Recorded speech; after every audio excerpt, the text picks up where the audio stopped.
From News Channel 15, you're watching News Channel 15 Tonight with Kyle Peach. This is News Channel 15 Tonight. Hi, good evening, and thanks for joining us tonight. I'm Kyle Peach. Here's a look at what's going on. We begin with area arrest reports tonight. The Wayne County Sheriff's Department reports the arrest of 26-year-old Isaiah Scott Shelton of Enfield Wednesday on a Wayne County warrant for failing to appear in court on a possession of meth charge. WFIW reports he was taken to the Wayne County Jail. Meanwhile, Wayne County deputies arrested 39-year-old Spencer Michaels of Johnsonville early Wednesday after a traffic stop. He was charged with DUI and improper lane usage and was taken to the county jail. Wayne County deputies arrested 41-year-old Jessica Tracy of Renard Monday for criminal damage to property. She was later released on a notice to appear. From Carmel, WRUL reports that Carmel police made 2 arrests Monday. Jordan Boldry of Alney was arrested for driving suspended and for disorderly conduct. Meanwhile, James Poston, in a separate incident, was arrested for no valid driver's license and was cited for operating an uninsured vehicle and improper operation of a non-highway vehicle on the roadway. Out of Lawrence County, WAKO says 46-year-old Daniel Butler of Lawrenceville was charged late Wednesday by Lawrenceville police for domestic battery, obstructing a peace officer, and possession of meth. He was taken to the county jail. 55-year-old Chad Case of Lawrenceville was taken into custody by the Sheriff's Department there on a preliminary charge of aggravated battery. And 37-year-old Ronald Windsor Jr. of Sumner was wanted for a probation violation. He was arrested at the Lawrence County Courthouse Wednesday and taken to the county jail. A 2-vehicle accident sent 7 people to area hospitals back on Saturday. WFIW says it happened after midnight early Saturday at the intersection of County Highways 13 and 16 at Orchardville. Authorities say 28-year-old Caitlin J. Bradley of Georgetown, Kentucky was northbound on County Road 13 in a Toyota Highlander when she struck a Chrysler van driven by 38-year-old Crystal Lewis of Sisney. Lewis was westbound on Highway 16 when Bradley failed to yield at the stop sign. Lewis was taken to Good Samaritan Hospital in Mount Vernon, Bradley taken to Clay County Hospital in Flora. 3 passengers in the Bradley vehicle were also taken to Clay County Hospital, while 2 passengers in Lewis's vehicle were taken to Good Sam. Caitlin Bradley was cited for failing to yield at a stop intersection. Meanwhile, Monday afternoon, there was a single vehicle crash on County Highway 16 in rural Wayne County that sent 3 people to the hospital. WFIW reports that officials say 61-year-old Brian Fitzhugh of Sisney was westbound on County Highway 16 in a Ford Escape when the vehicle left the road, struck an embankment, and rolled onto its roof. 2 female passengers were also hurt and taken to area hospitals. Fitzhugh was airlifted from the scene by air evac to Deaconess Hospital in Evansville for treatment. At Monday's City Council meeting, WSJD reports that Mount Carmel Mayor Joe Judge attempted to dispel the notion that all Mount Carmel police officers do is write tickets. Judge said local officers responded to 499 incidents in September, and of those, just 3 speeding tickets were issued. Other tickets issued included 5 for a revoked license, 3 for uninsured motorist, 4 for no valid registration, and 5 warrants were served. To illustrate his point, Judge said officers wrote 63 warnings, a big difference between that and the number of tickets written. Police officers also last month handled 14 accidents, 3 mental health calls, 3 community events, 98 security checks at Wabash General Hospital, 55 residential security checks, and 8 business security checks. Judge says the comment that all the officers do is write tickets was simply uninformed. The city of Mount Carmel is saving about $5,000 on its insurance premiums after the city on Monday opted to pay the entire amount before November 14th. WSJD says that City Clerk Ryan Turner reported that the city had 3 options when it came to paying the IML RMA minimum maximum premium. The option chosen will save the city the most. A local company has donated $9,000 to District 348 to help buy new wrestling mats. WSJD reports that Superintendent Dr. Chuck Blyer said at a recent school board meeting that RWE Clean Energy is making the donation to the district. RWE is the company putting a solar farm in rural Wabash County near the former Friendsville mine. They'll use Mount Carmel Grade School as the site for a public meeting this month. Bridgeport city officials are looking for a new police officer. WAKO reports the city council Tuesday accepted the resignation of patrolman Austin Beal effective October 21st. Beal is leaving to accept a position with Lawrenceville's police department.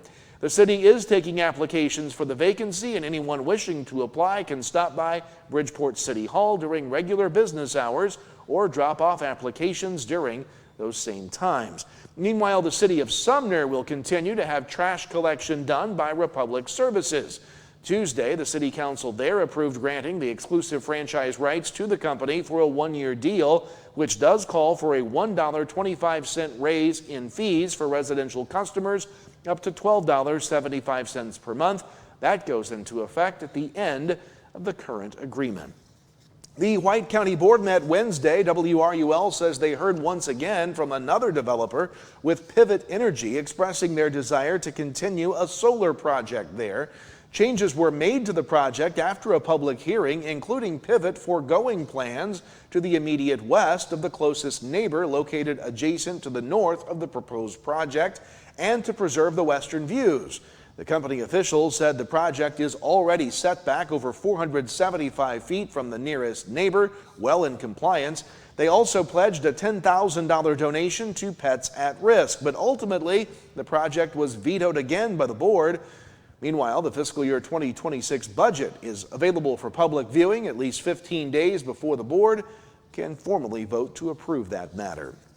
WAKO reports that the Lawrence County Board met Wednesday and voted in favor of a $10.5 million tentative budget.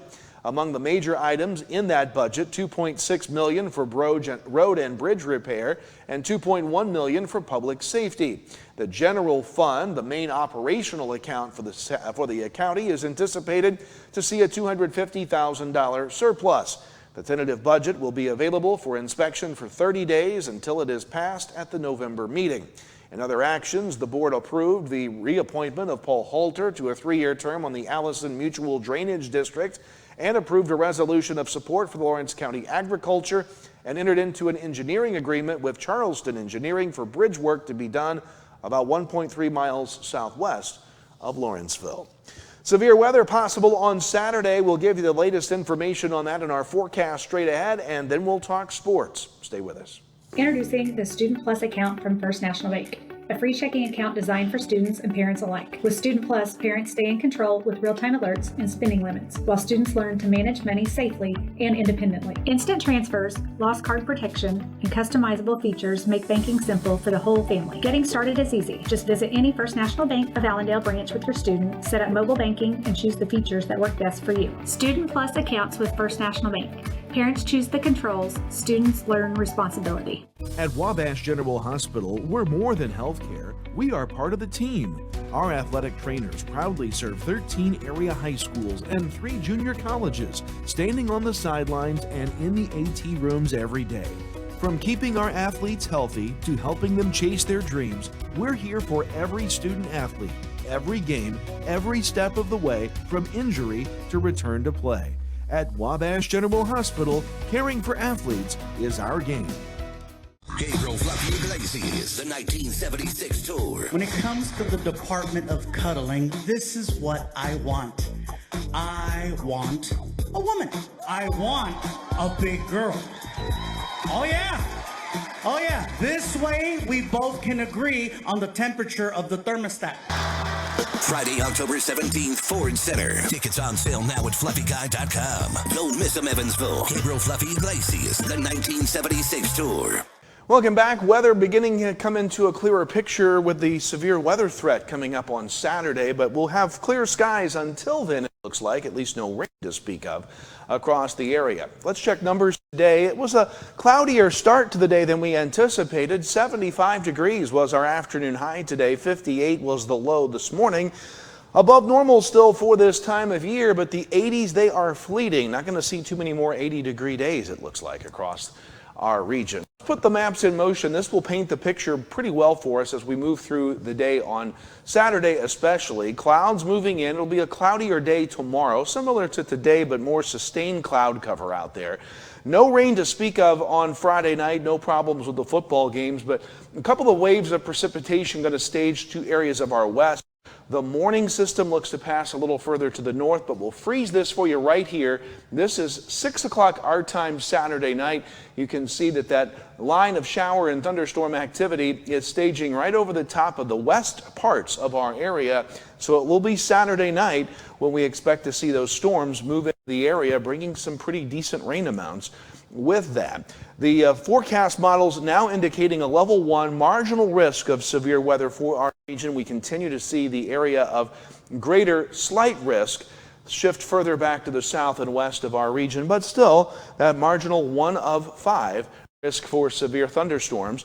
As far as the rain, this would be through 7 o'clock Saturday night, and notice that front was still back here to the west, so a lot more rain to come through than what you're seeing here through 7 o'clock Saturday night. The rain is going to continue into Sunday before it winds down, so we'll say probably closer to a 1-inch rainfall by the time it's all said and done. Getting to that point, lows tonight will be in the low 50s under clear skies across the region. On your Friday, a mix of sun and clouds, more clouds than sun, unfortunately. High temperatures into the upper 70s, maybe the low 80s south of Interstate 64. Friday night into Saturday, partly cloudy to mostly cloudy skies, some clearing in some locations. Overnight lows right around 60 degrees. As we wake up on Saturday morning, we will heat things up during the day. Temperatures will be in the mid-80s for highs on Saturday, but those showers and storms will move in predominantly Saturday evening. Severe weather a possibility with strong storms and heavy rain. That rain will continue into Sunday. Look at the temperature dropping nearly 20 degrees. The high on Sunday 66, low 40s Sunday night, rebounding near 70 Monday, 73 with another chance of rain with another cold front. And look at the temperatures following. Mid-60s for highs, lows getting into the upper 30s by the middle of next week. That's your forecast for Fox Sports next.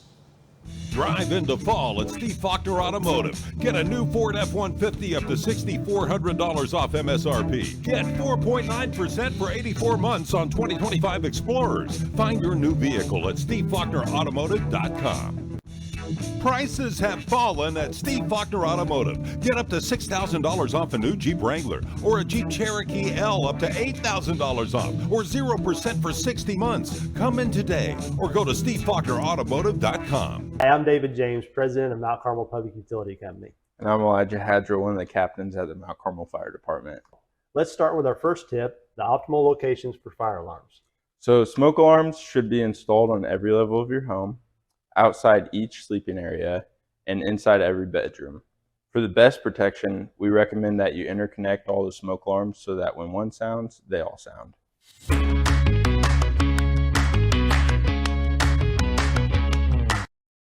Grammy Award winner, country and gospel music legend Jimmy Fortune is coming to Wabash Valley College for a performance in the Brubeck Theater, Friday, October 17th at 7:30 p.m. Jimmy Fortune, the voice of the Statler Brothers, with hits like Elizabeth, plus Gaither music gospel hits like I Believe. Tickets are $35, $15 for those 17 and under, and are available by phone at 618-263-5164 or scan the QR code on your screen. Time is short. Let's talk sports. We begin with high school football. Week 8 is finally here. Here's a look at the schedule for our area teams. All under the Friday night lights. Mount Carmel at Marshall, Olney at Casey, Newton at Lawrenceville, Paris is at Robinson tomorrow in the Black Diamond. Edwards County's at Carmel, CZRE is at Fairfield, Flores at Hamilton County, El Dorado at Cesar, and on Saturday, Johnston City is at Red Hill. To high school volleyball last night, NCOE beat Mount Carmel in straight sets, and the IHSA postseason pairings are out. Here's a look at our area matchups.